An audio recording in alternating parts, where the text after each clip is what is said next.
This episode is brought to you by the award-winning ultralight hydration carrier, the Water Bag. At less than an ounce, Ziploc water bags conveniently and efficiently carry your drink needs better than those ultra-heavy smart water bottles. Check it out at baggedwater.com.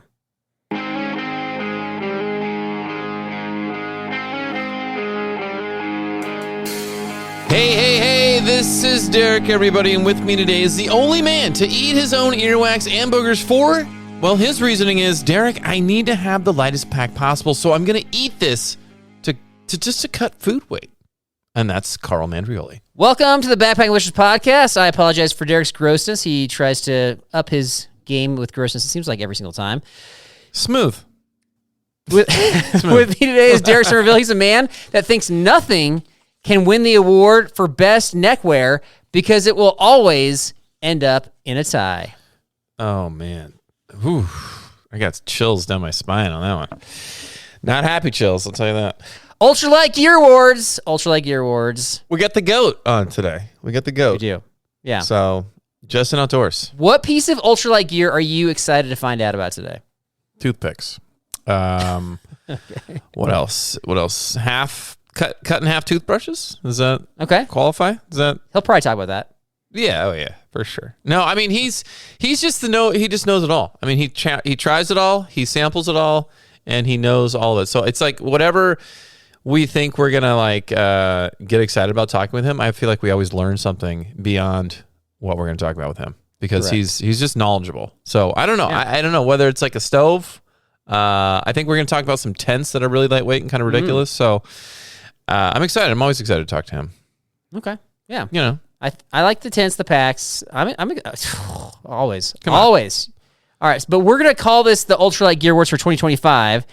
His YouTube video is for 2024 because this is gear that's been tested by the experts like Justin Outdoors and is ready to go in your pack. And so we feel like because it's been tested, tried and true, like now it's ready to go, not just kind of like off the assembly line. So. And we're also typically behind the innovative gear curve as well, so that's why we're labeling it 2025. Are you kind of like a Justin Outdoors fanboy? Because I know that you're Carl Mandrioli, like you know everything already, but like you get excited when he comes around. You're like, oh, this is the guy. This is the guy I can learn from, even though he's younger than us. He's just got that wise, demeanor. And I think that you become a fanboy. Is that true? If you could make the case I'm a fanboy for him, then I'd be a fanboy for you. I get excited to hang out with you two, and so that doesn't really make sense. We're just friends. We're just friends. Well, I guess you learn how to be funnier with me, but it's not really paying off over, 8 years now? You're not really getting any funnier? So I don't know if you're learning anything from me, but from Justin, like you're going to learn a lot. So you're paying a compliment with an insult. That's an interesting reaction right there. Yeah, exactly. Well, I'm just, laying truth down for the people. I'm not a fanboy of anybody. I just treat people like people. I think I shared that so this is a few years ago when we had our first guest on who was like the winner of Alone Season 2, and we hadn't had like a TV person on before. I got a little bit nervous for that interview. I was like, I wasn't a fanboy. I was just like, dude, this is somebody I just watched on TV. And then I was like, oh, this is just like a normal guy. And ever since then, I'm just like, everybody's normal. Ask them whatever. Pretty much people in the outdoor world don't suffer from like arrogance, and so it's pretty easy to connect with most people. Most people, I'll say. Okay. Yeah. So you treat people like people is your input. Is what I know, mind blown, right? That is deep. Yeah. How do you do it? Deep. No, I mean, obviously I got to step up my game if I'm not doing it like people to people. But I don't know, man. Okay. All right. Woo! Also on this episode. Later on, Derek's got trivia this week, first time in 6 months, and I expect him to be back with a vengeance. Oh, wow. You have no idea, buddy. Buckle up. This episode is brought to you by Enlighten Equipment. If you're looking for an ultralight jacket to keep you warm at night in the mountains, check out the Torrid jacket. That actually made Justin's Ultralight Gear List Awards, and you can find it at lighten.equipment.com. Okay. Nice. You ready for the Bible verse of the episode? I am now ready. Go. Okay. 1 Corinthians 3:8.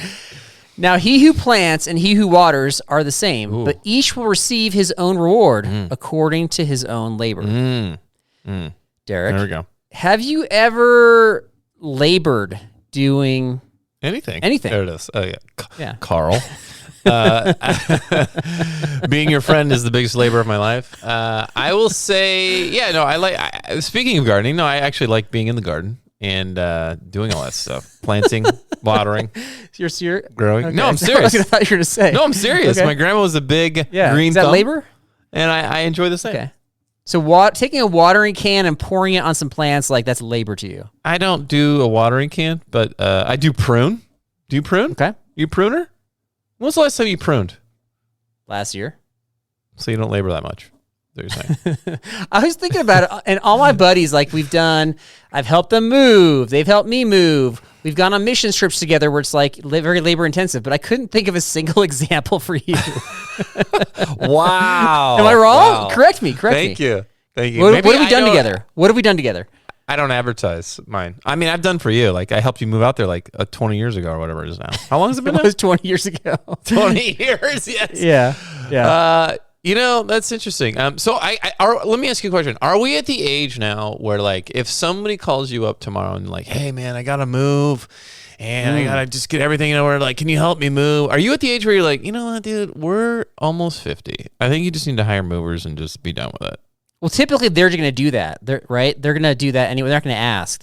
They might ask for like, can you help me move a piece of furniture, which I'm happy to do, but they're not going to be like, can you help me move all of my furniture? 50 boxes of. Yeah. Okay. Yeah. So unless they can't afford it, in which case, yeah, for sure, I'd help them move, of course, right? Okay. I would think so. Would you? Your back would hate. Yeah, I would, but your back and our bodies would hate it more than it did 25 years ago, right? So. 100%. 100%. So, yeah, that's right. an interesting question. I have thought about that, though. Okay. Not related to this episode, so let's get to Justin Outdoors coming up right now. With us today is the #1 ranked backpacking gear expert in the world, Justin Outdoors. How's it going, man? It's going good. Number 1 ranked. That's pretty good. I think the highest I've ever ranked before. It's kind of the legend. The legend. I can just coast. Yeah, there's nowhere to go after that. Is there anybody ranked higher than you? Do you think? Like who'd be above you? I think maybe Steven with My Life Outdoors. Like in some regards, like he's doing some pretty crazy stuff. I don't know about that. I was just gonna say Mother Nature. That's probably it. As a gear expert, Mother Nature is the gear expert. She knows it all. Yeah, she knows it all. Absolutely. Steven's got some good stuff, but like Steven does a lot of different things. He's not like you're just very like gear. So and that's gonna be kind of just continuing in 2025 and like doubling down even more. Like if people don't like gear, they should just avoid my channel altogether because otherwise they'll be. Well, that's why they go to your channels for gear. That they wouldn't leave that channel. Come on. Okay. Some people are like, I like your trip videos, but those are pretty much just going to be around gear now too. I mean, it's not just an indoors, right? Well, no. So wow. It's not joke of the day. It's not Justin in the kitchen. It's Justin outdoors. Please subscribe for more jokes like that from Derek moving forward. Okay. I got that one actually from Carl. So the bar is low, so I have nowhere to go but up. So that's believable. Okay. Yeah.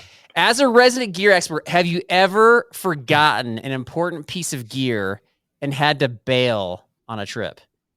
Ooh. I recently bailed on a trip, but it wasn't necessarily because I forgot the piece of gear. I broke the cardinal rule of like, if you get a new piece of gear, like set it up. So I didn't set it up. It was a tent. I didn't set it up. I just kind of looked at it, made sure it had all the pieces, but I didn't really look hard enough, I guess. So once I had hiked in, I got there and I realized there's no cordage for any guy out points or stake out points for this entire tent. It was just a big piece of fabric. So that's so annoying.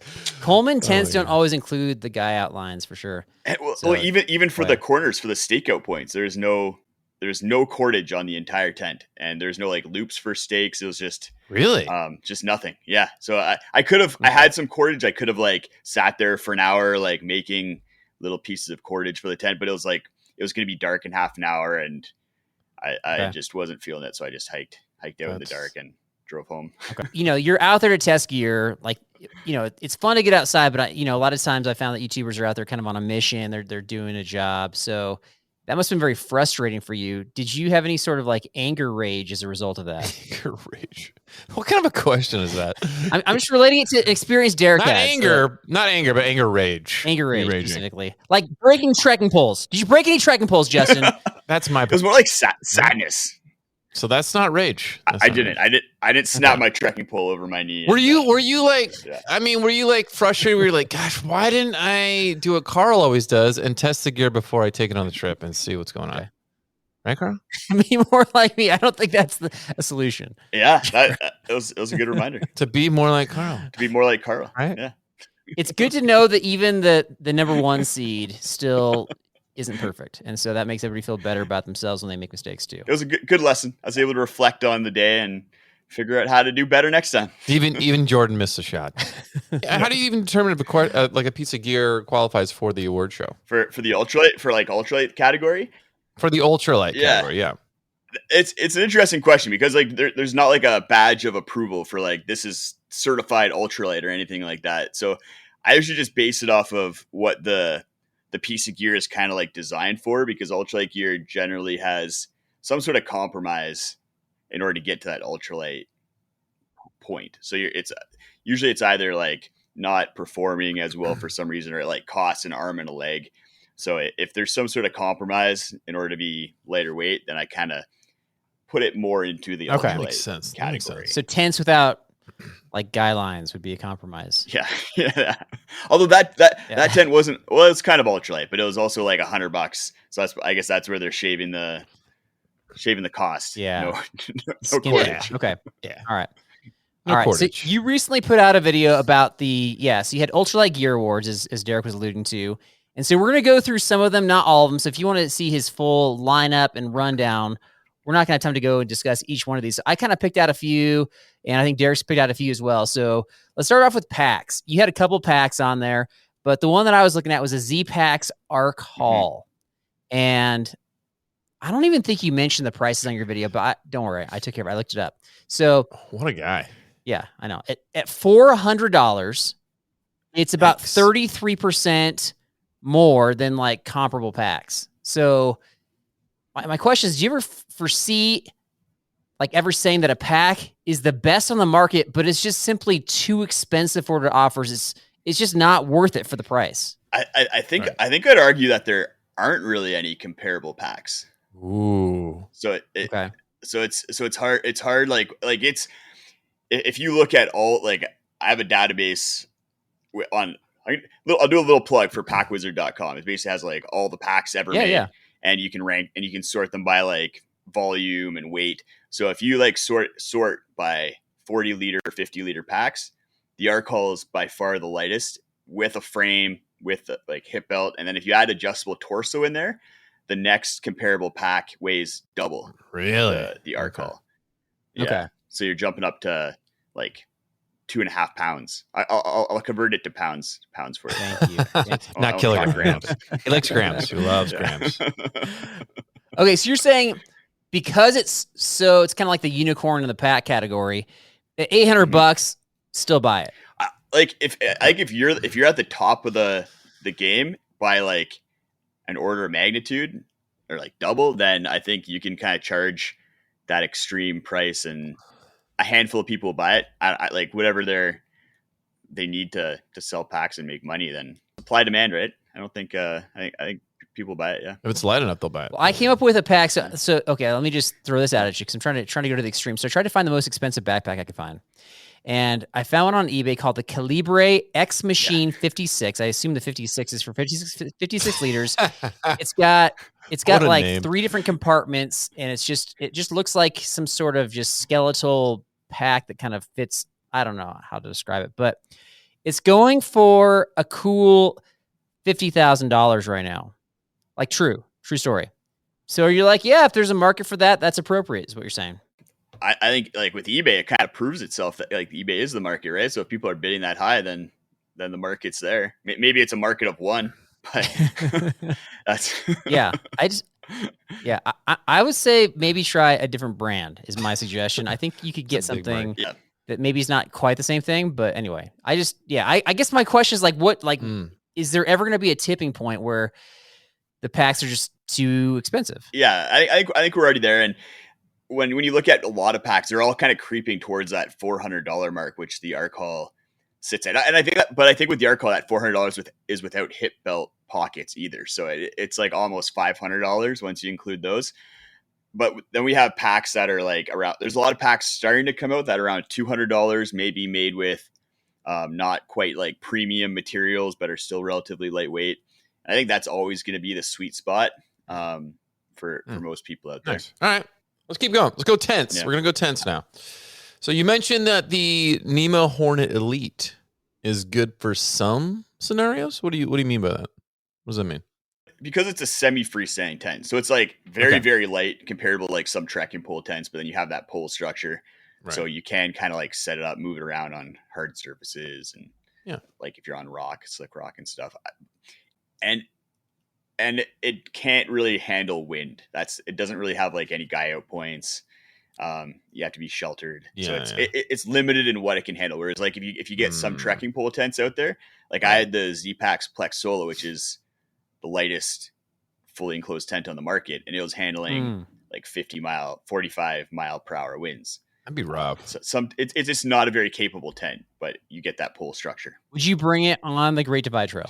So some people might. Like, it's a fairly sheltered trail for like campsites and stuff, but it's actually more for me. It's because it's too heavy.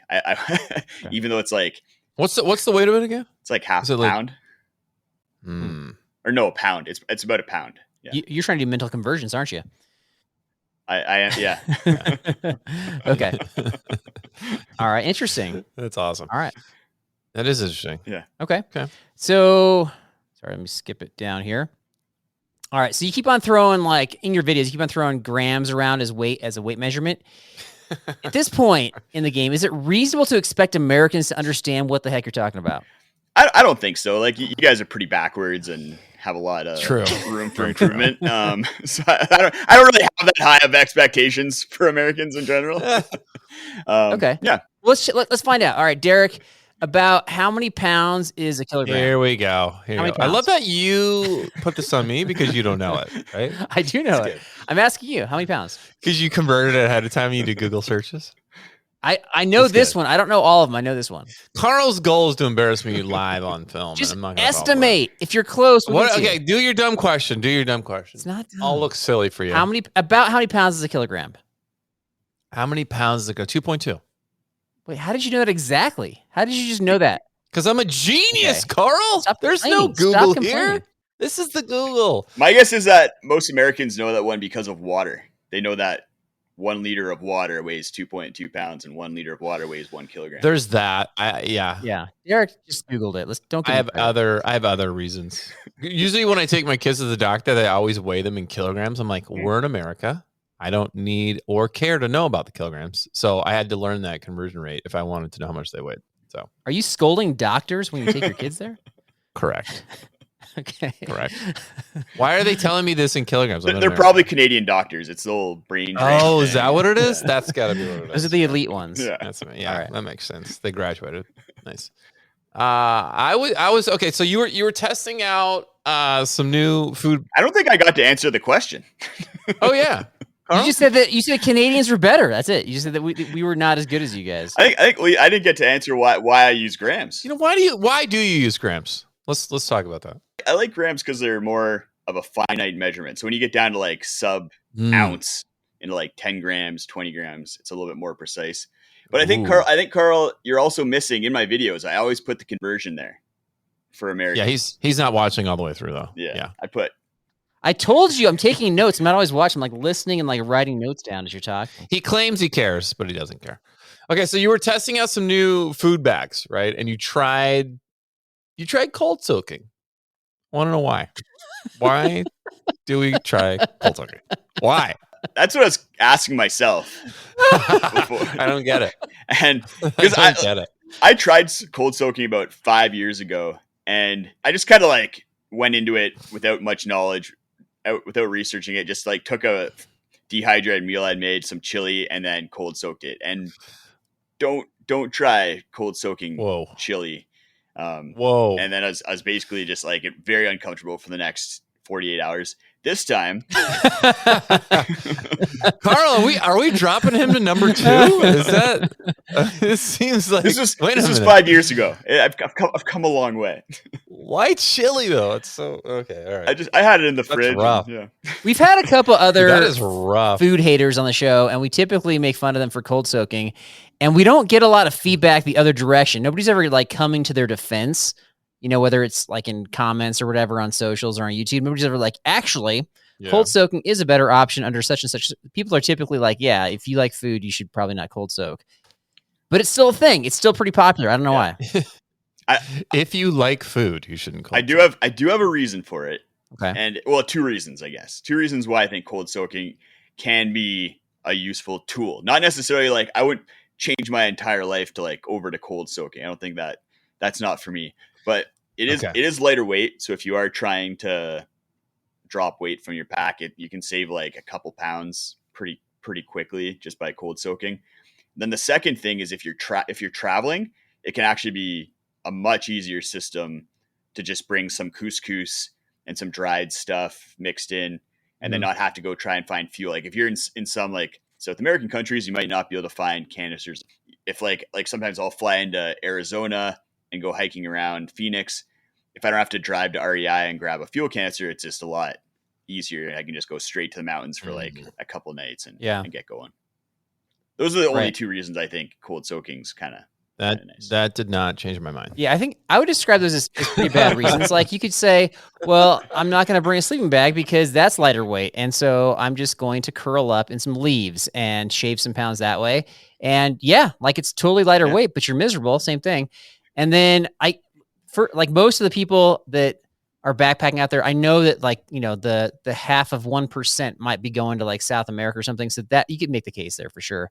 But for everybody else out there, most places you're flying into, you've got, even a Walmart would have a fuel canister. So it's just a quick stop or if you have a buddy that's local, they can bring it for you if they're responsible. If they're Derek who says they're going to bring it and then changes his mind, then it's a problem, which is what happened last summer. Right, Derek? Incorrect. You brought the fuel canister? Moving on. I think we're about exactly. We're not to the lightning round. I know you're trying to transition. You want the light? Is this the lightning round? We're not there. Okay. Okay. Next question.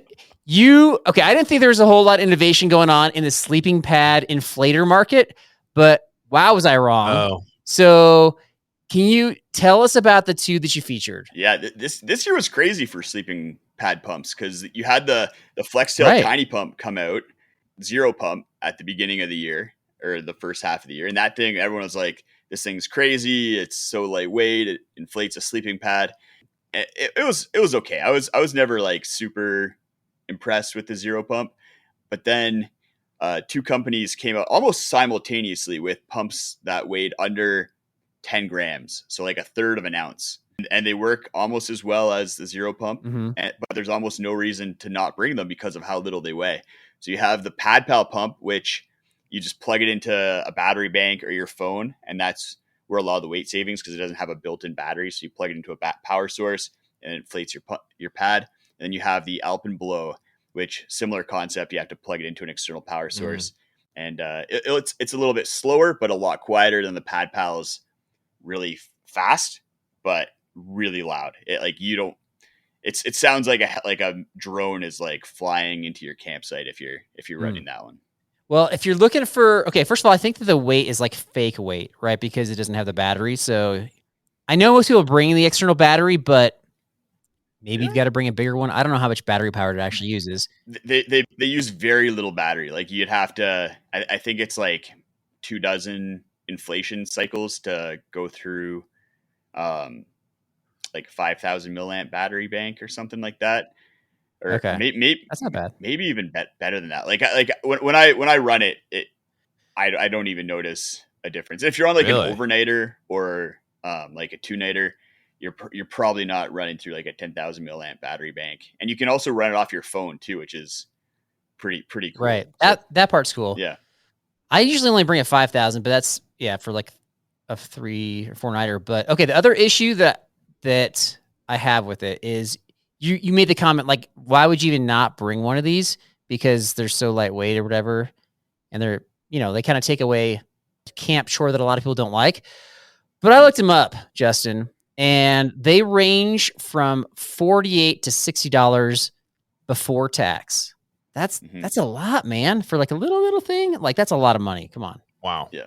They're expensive, but part of the reason, like I've chatted with the designers of them, and a big reason right now that they're so expensive, especially the Pad Pal, is it's 3D printed and made in like this guy's garage, and he's making like 4 at a time, and then he has this like crazy tech contraption, 3D printer. Wow. Yeah. But the coolest part is how he tests them. So every single one that he makes is tested for reliability, and he made this like robot arm that like picks them up, places them in this like testing device, and then it like runs the test and then spits out a result.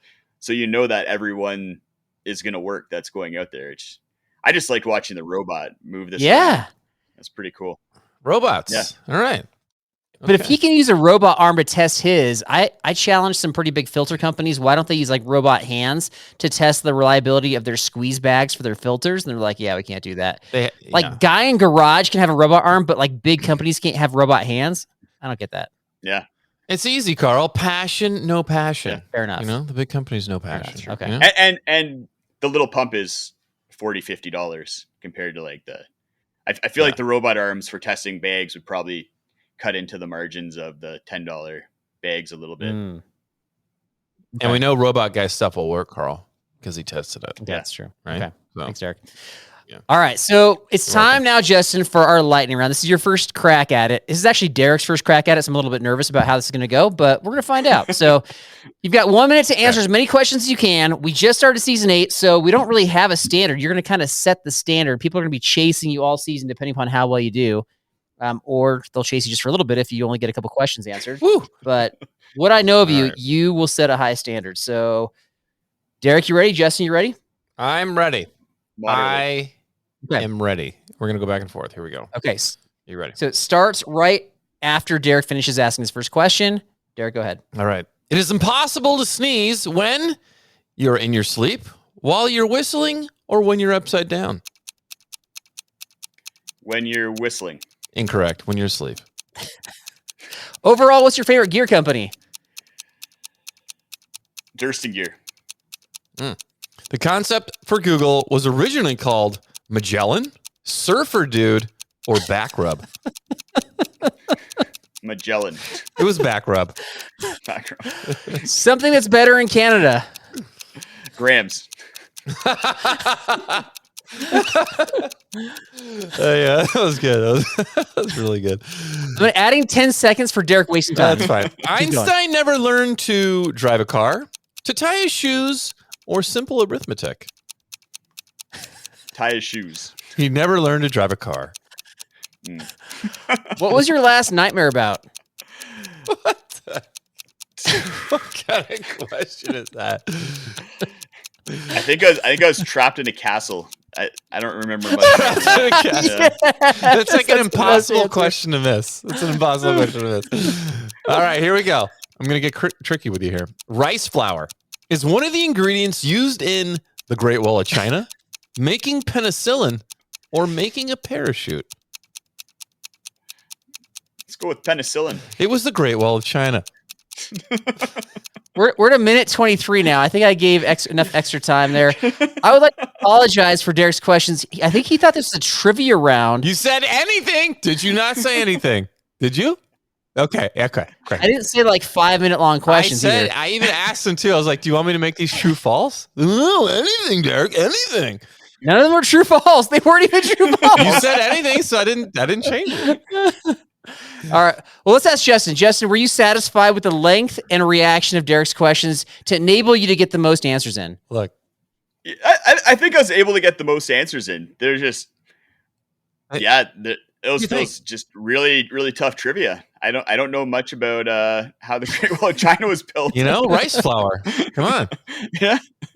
We got 9 questions in, but we also went to a minute 23. And we typically just go to a minute, and I accounted for the additional time. So anyway, dude, he had a money answer though with that gram, so it was great. Bonus point. So what's going on with castles? Why are you scared of castles? I don't really remember. Like I don't have nightmares very often, and Okay. I don't even know if it was like a castle. It just seemed kind of castle like a creepy building in my memory. Yeah. But yeah, I don't remember my dreams really, and I don't really have many nightmares. So that was a tough question too. Yeah. Yeah. I try to, this curveball Yeah. question. Okay. All right. Well, thanks for playing along. We've got, all right. Well, our last big question, we're trying to kind of string together some of our best tips from our most knowledgeable guests regarding trip planning. So Justin, what is your best trip planning tip you've got for folks out there? So you kind of alluded to it. I don't know if you did this on purpose in order to like have the entire podcast come together at the end and like this really nice clean closing. But he's not that savvy. I thought about this beforehand, and what I came up with was like having a list to bring with, like to have that you check things off of, so that you don't forget things. Because that's what I used to forget things. There's a time there when, especially when my wife was pregnant and like we had our baby, I was forgetting things like every single trip, and I started using my checklist more. Just like you can either use it like something like Apple Notes or like Google Keep, or like I use Pack Wizard. There's like a checklist feature. You just go through, check things off as you pack it, and then you can double check it afterwards. And since I've started doing that, I haven't forgotten anything. And like things like it's little things like spoon, trowel, toilet paper, like things that like aren't gonna ruin it, like completely ruin a trip, but are gonna make the trip a little bit less comfortable. Okay. Wait, so like a gear list, basically. Yeah. A digital gear list. Yeah. Hey, Derek, what happens if we do, like if we don't have a gear list for somebody new going on a backpacking trip? What happened like in your experience? If we don't have a gear list? Yeah, like back in the early days, we don't have a gear list. They bring fanny packs and not a backpack. Yeah, correct. And they survived, and they were awesome. Yeah. So Pack Wizard does it have like a generic gear list you can kind of add to, subtract from? Yeah, so I made one just like for myself that I've shared on my channel a couple times. If you want, I can send it over, and you can just like convert to checklist, and then it just adds little boxes next to all of the items.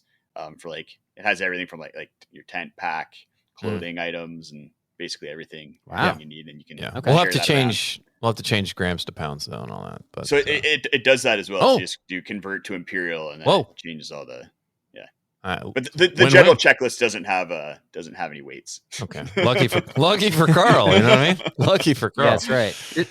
Does it have sleeping pad inflator? Is that one of the items on the list? It probably is. I'd have to double check, but I haven't forgotten a sleeping pad inflator in weeks. The name of it's Pack Wizard. Wizard, Carl. Pack Wizard. Yeah. Okay. Yeah. If you send it over, we'll share for sure. That's awesome. I appreciate that. All right. Well, hey, Justin, thank you very much. What can we look forward to on the YouTube channel this year? I'm gonna plug that. More gear. More gear. Stuff. I think I spent the last like month just kind of planning out 2025, and I'm gonna be doing like trip testing, like testing trips, which I've started doing more and more of, where I like pick like a theme, like going out in like heavy wind or like cold conditions, and then testing gear built to try and deal with those conditions. And then I'll do some like more lab testing. Like I have a stove testing video that's going to be coming out where I test 30 different stoves for their efficiency and boil time, fuel consumption. 35. Yeah. There's 35 different backpacking stoves out there, like different companies? Different individual stoves. Okay. Yeah. Like MSR's got like 6, for example. So I'm only doing canister stove, like upright canister stoves at first. So it'll be like the Pocket Rocket and Pocket Rocket 2, Pocket Rocket Deluxe from MSR, not their Wind Burner or Whisper Light series or anything like that. So then I'll expand it out to the other like dozen stoves from stove types. Yeah. Wow, this is what makes you the best, man. You're going to subject yourself to gnarly temperatures and weather situations to give the people what they want. And I appreciate that about you. Right. So that's good. Yeah. All right. And you mentioned kind of like, as we were just chatting, that you like, are you releasing in January this year or no? I'm going to try. Okay. I'm going to try to release in January. I have a couple things like a couple like videos that I have filmed that I just need to get edited. So I'll see if I can release kind of like a preliminary video to that stove video where I do some testing on like how wind affects boil times and pot size and like some of those variables that I needed to assess before doing the full testing suite.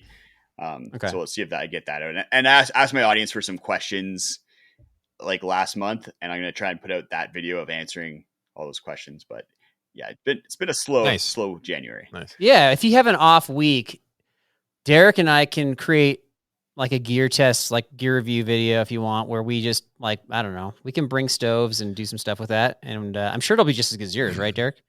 We can make like a lightning round gear checklist. Yeah, done. You know? Yeah. Send over the video. I'll upload it. Okay. Yeah. Oh, it'll be great. Multiple choice, and it'll be great. It's great. It might be nonsensical, but it'll be a video for the week at least to get some, some hits. Yeah, exactly. Justin, man, always a pleasure and honor having the show. Like I always say, you're our number one seed. You're our favorite guest. We appreciate you, and it's just so awesome just to hang out with you. And then as we continue to watch your videos, learn and apply them and buy gear based on your suggestions, man. Like I trust your judgment and your assessment, and so just thanks for all that you do for the backpacking world. Good to see you, buddy. All right, man. Reactions. Ultralight gear. We kind of just scratched the surface, but it's just good to kind of tantalize people with some of the best gear options. I think I'm going to still double down and say you're a fanboy to Justin Outdoors. I think you really love him a lot. And I do too. I'm somewhat of a fanboy. I think he's just, I love that he just takes the time. He's like, I should have asked him like how he gets all this gear. Do you know how he gets all this gear? Like, is he buying 30 stoves? Is he, right? I mean, that's a lot of I think that a lot of it gets sent to him, but he might be buying some of it. That's just like commitment, passion. Like he really wants to find the Here's best the of everything. secret. I love that. Whether it's him or any YouTuber, if the YouTuber doesn't say, I spent my own money on this, then they didn't spend their own money on this. That's kind of what it boils down to. Yeah. Because I just love that he's out there putting himself in these like gnarly situations, weather-wise or whatever, just to make sure that people have the best information. He's legit. So always great to talk to him. Yeah.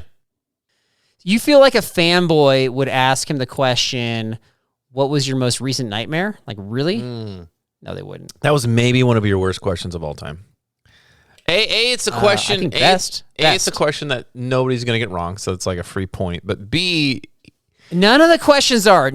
Like, listen to previous episodes when we've had lightning rounds. Do your homework. Look, I think you should inform me better when I say, what kind of questions do you want me to ask? Hey, Derek, ask questions that they can't get wrong, but that are funny. But you said, anything goes, Derek. I said, are you sure? I can make these multiple choice questions into true and false. Anything goes, Derek. And I did, and I got mocked for it. So, you know what? It's lose-lose with you. Have you learned nothing? Did you not say that you listened to some of the Ben episodes when you were gone? Did you not say that? I listened to some. I didn't listen to all. Exactly. No. So, I didn't. Yeah, and these were literally in all of the guest episodes. Do you think I took notes on the styles of questions? Is that... I'm not... Do I think you paid attention? Apparently not. Apparently you don't pay attention. I apologize. You know what? Maybe you need to inform me better. Maybe take some responsibility. Okay. Tell me what you would ask differently. What would be a question you would ask knowing now how it kind of went down? I could have easily altered this. I could have said this. I could have said, did Einstein never learn to drive a car? True or false? Right? Way shorter. It's still a boring question. It's still boring. It's still awesome. We're learning about Einstein. We're not, because it's lightning round. People don't have time to process this. And so we have to have... Wait a minute. I'm going to double down on that. Okay. They don't have time to process this. We pick the best answers after the lightning round. And if you're asking like 5 trivia questions, we're not going to pick all 5 trivia questions to be like, what did we learn about Einstein? Then A, don't say do whatever. Okay. And B, when you're asking somebody what their last nightmare is as an adult, they're going to be like, wait a minute. That's going to take at least 30 seconds to a minute to process. Incorrect. Like, I don't even remember the last time I had a dream. He's like, I think I was in a castle. That was his answer. I know, that's he doesn't great. know. That's great. And more power to him for not knowing, because I don't know. You journal your dreams? What do you do? Oh, over yeah, there absolutely. in Canada? Well, the fact that you're not dreaming anymore, like, what does that say about your life, man? Like, maybe... You do dream. You do dream, but it doesn't mean you're going to remember it all the time. Yeah, but you just became significantly less interesting right there in that comment. Maybe you don't get enough sleep or quality sleep. I dream all the time, man. I dreamt once that you were nice to me. One time. I dreamt that you had hair, but it never came true.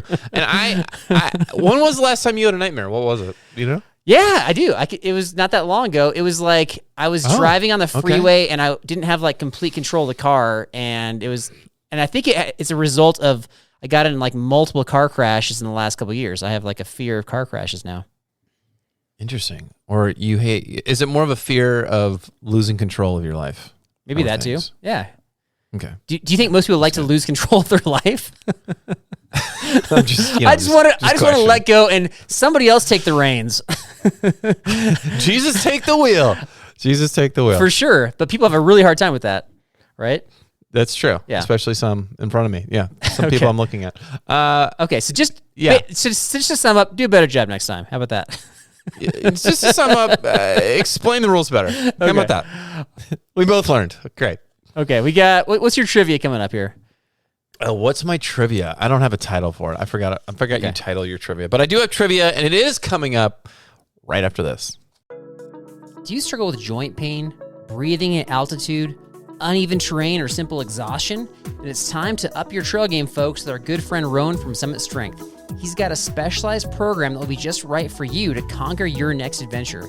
Don't be left behind by the group again. Get your hands off your knees, get your butt off the log, and feel good getting after it with Summit Strength. The link to your success is always in our episode description, but you can check out all the information you need at summitstrength.com.au/online. It's time to be strong and pain-free for your next adventure. So Derek's non-titled trivia is brought to us by Teton. There's a few days left to buy the Numa 45 that has my autograph that has devalued it on eBay. It's in the show description right now. I want to say there's like a couple days left to kind of, throw in a bid out there. So it's a great overnight pack, 45 liters, and it's an even better deal. You're not going to get a better deal than this. So the link is in the show description, like I said.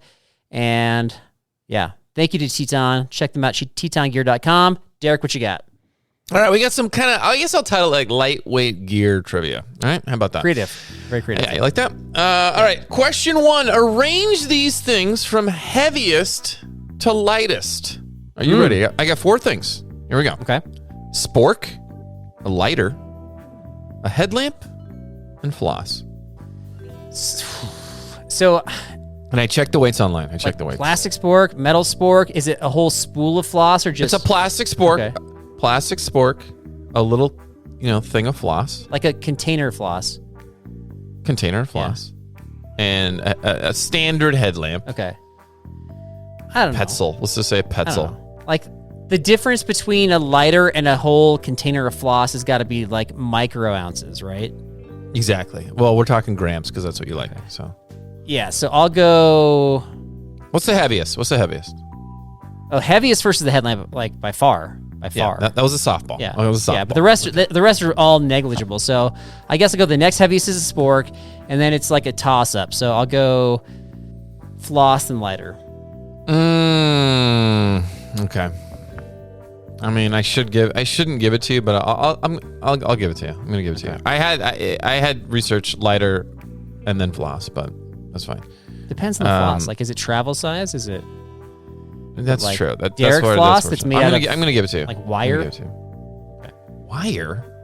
What? You said on the last episode you love brushing your teeth. It's like your favorite thing to do. So I just figured you'd have like the next level floss too, right? Wire? Metal wire in my teeth. I need you to like use your brain a little bit more. Okay. Number 2. What lightweight item allows you to pack food up and throw it right on the fire? You should know foil? Aluminum foil? Tin foil. Good job. Wow. I like that description. That's funny.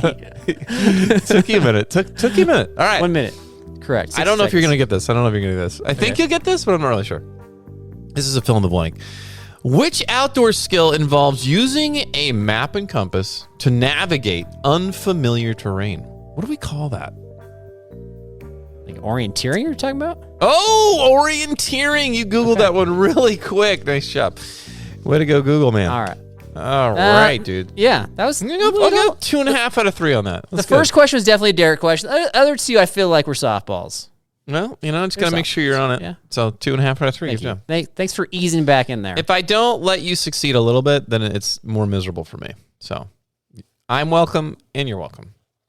That makes sense? All right. Tidbits. We got Patreon trip planning series. We've got 3 trip planning episodes starting this month. One has already been released.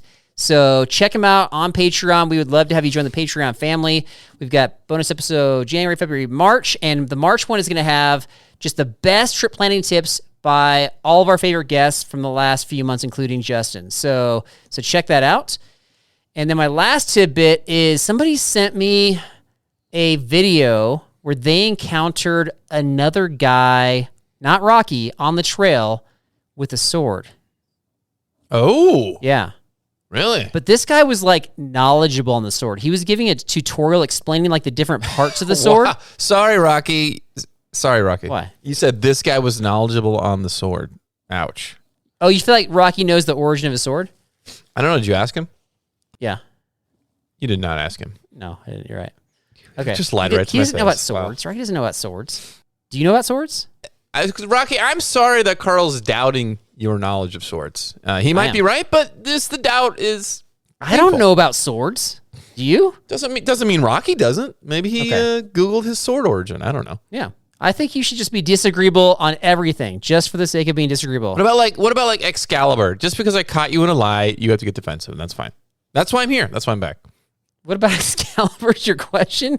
What about it? It's a sword. It's a fake sword. We know the origins of Excalibur, do we not? He's talking about like the functionality of the tip versus like more towards the base by the handle. He's like giving a full-on tutorial to a camp, and then this person's just like videoing him as he's doing it. So how would you handle that situation, really Derek? fun. If you're encountering somebody with a sword who's like, let me tell you about how swords work. If somebody has a sword and it's actually sharp, I'm going to sit down and listen to every word they're saying. You feel threatened. I'm like, you're going to tell me all about your sword. I want you to feel happy that I'm listening to you. Okay? And then What if it's a short sword? It's Or a dagger? It's kind of like a short sword. What if it's a machete? I don't know. What if it's a scimitar? I don't. Either way, it doesn't matter.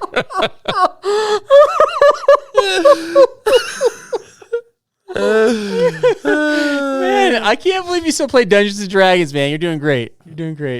I don't. But On that note, that's all I got. that's good. That is all I got, guys. Thanks again for listening. And if you are gonna tune in with heart, as Carl does not. He does not do this podcast with heart until I bring it for him. So thank you so much for listening. We will see you next time. And remember, guys, if you are lightweight and outdoor, you are already way ahead of Carl. Have a good one. I want to